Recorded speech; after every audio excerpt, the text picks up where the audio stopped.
Good morning and welcome to House of Joy, where the joy of the Lord is our strength. Nehemiah 8:10. We'd love for you to come hang out with us this morning. We're at 1510 Lindbergh Drive in Slidell, Louisiana, right off the I-10 service road, and it's easy to find. We're in between New Orleans and Mississippi. So we're hoping that you could come this morning, but if you can't, we have a few minutes and maybe you have a cup of coffee and he's going to share the word with you. Yes, indeedy. And boy, I'll tell you what, we are just excited here at House of Joy Church. God is always doing something amazing here through his people, through the work that we do here. I mean, God has used us to reach out in ways here at the church, ways that we reach out through the internet, through writing, through correspondence, just through people we meet. And that's what I'm going to be talking about this morning is witnessing, the effective witness. And I'm going to start out actually in the book of Revelation. I'm just going to read one verse of what I'll be sharing, but it's in the Amplified. And listen to what it says here. It says in verse 11, Revelation 12, verse 11, it says, and they have overcome, who have they overcome? Satan, the devil, the world, the demonic form, the world.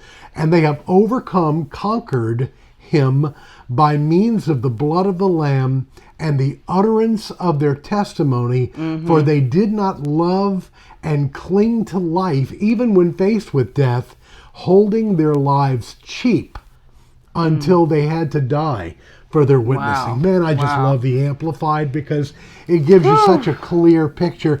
I love this part where it says, holding their lives cheap. Yeah. Yeah. You know, I mean, most of us are, we think more highly of ourselves than we ought to, and that's a big problem. And we worry about what people think, and we worry about what people are going to say, and and it's funny, but people will go to a sporting event and act like an absolute fool. They will go to parades, they will go to concerts, festivals, and they'll act like complete clowns.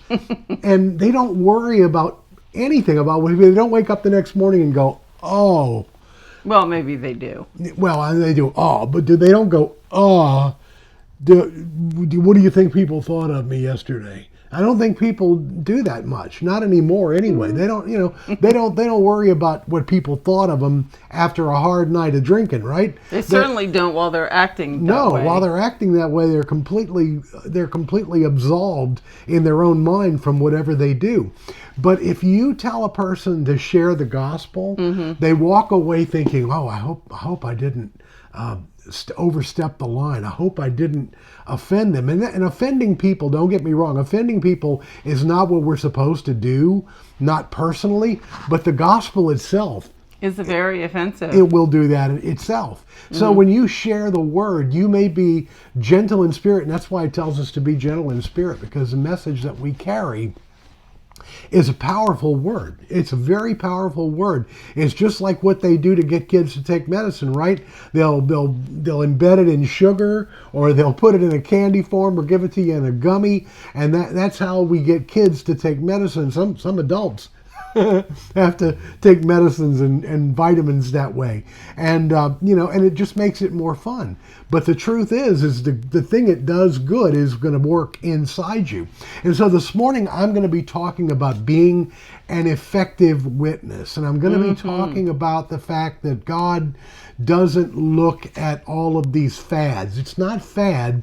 It's what God established. And there's so many fad witnessing programs out there that we need to hear what God has to say about witnessing. I tell you what, I remember when after Katrina, when we had this line going through the church and we were giving out food and witnessing to people every day. Right. And it came around Christmas time, and I was reading my journal from December of right after Katrina, I guess 2015, right after Katrina happened. And we had the whole entire sanctuary full of toys. Right. Every single pew full of toys. And and in my journal I wrote, we have so many toys for kids who are under 12. We are covered, but we have nothing for kids that are over 12. And we prayed. And you know what happened?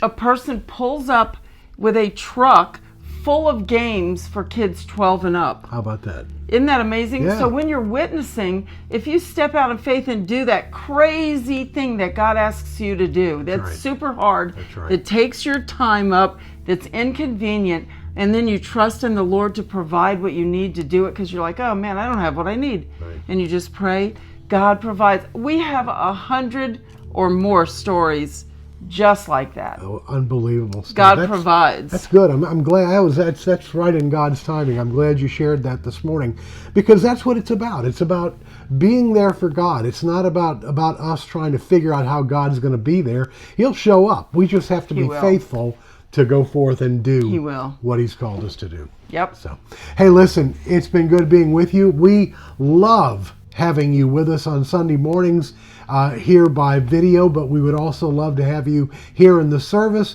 And as Pastor Leslie said, 1510 Lindbergh Drive is where we are, and we are so thankful for you, and we are thankful for your family. We pray for you.